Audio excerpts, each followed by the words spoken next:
ধরো তোমার একটা ফিজিক্স পরীক্ষা, তোমার কাছে যা যা বই আছে সব পড়ছো, বিদেশি বই পড়ছো, সব ম্যাথ করছো, সব কিছু করছো, এই কোয়ার্টারে তুমি 20-এর মধ্যে পাইছো 16।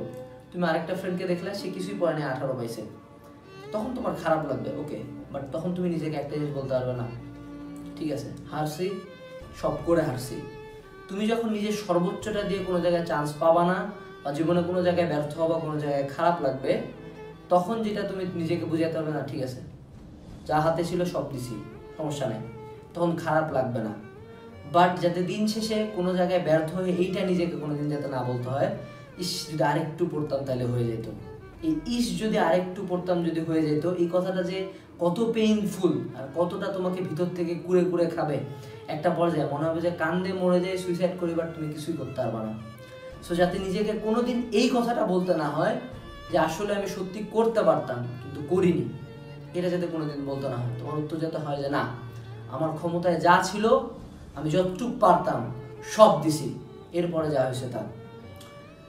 উইল স্মিথকে একবার বলা হয়েছিল, একজন সাংবাদিক বলছিল, এটা আমি এর আগেও ডায়লগ হিসেবে ইউজ করছি, এটা মোটিভেশনাল স্পিকারদের কমন ডায়লগ, সমস্যা নেই। সো তিনি বলছিল যে আপনি সাংবাদিক, আমি একজন অ্যাক্টর, আপনি আর আমি যদি ট্রেডমিলে উঠি, দুইটা ঘটনা হবে। এক, আপনি নামে যাবেন ট্রেডমিল থেকে। দুই, আমি ট্রেডমিলে হাঁটতে হাঁটতে মারা যাব, তা আমি হারবো না। এই লেভেল পর্যন্ত যখন জেদটা যাবে, এই লেভেল পর্যন্ত যখন নিজের সর্বোচ্চ এফোর্টটা যাবে, তখন তুমি বুঝতে পারবা। Mister Olympia title, body building এর সবচেয়ে বড় টাইটেল, 7 বার জিতা ডোরিয়ান এইটস, হ্যাঁ, তাকে প্রশ্ন করা হয়েছিল আপনি এত ওভার কনফিডেন্ট কেন? সে 7 বার জিতছে, বাঘের মতো জিতছে। তো তাকে প্রশ্ন করা হয়েছিল যে আপনি এত ওভার কনফিডেন্ট কেন?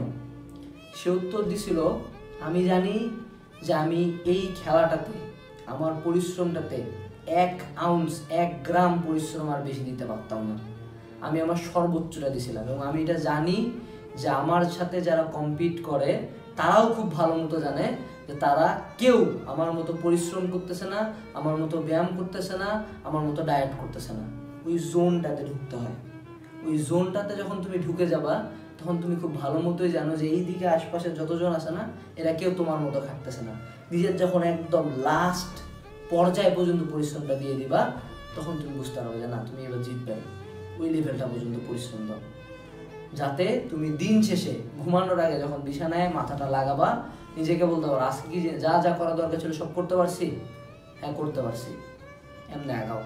সো এইচএসসি ইন্টার লাইফে ভালো করতে চায় সবাই, বাট অ্যাকচুয়ালি এই লেভেলে যায় না। আমার এই ভিডিও হয়তো বা 1000 জন দেখবা, এই 1000 জনের মধ্যে হয়তো বা 1 জন বা 2 জন জিনিসটাকে আদৌ কাজে লাগাবা, হয়তো বা 1 জন বা 2 জন যার সাথে আমার হলো বুয়েট ক্যাম্পাসে দেখা হবে। আমি তোমাকে উদ্দেশ্য করে বলতেছি, তোমার জন্য শুভকামনা।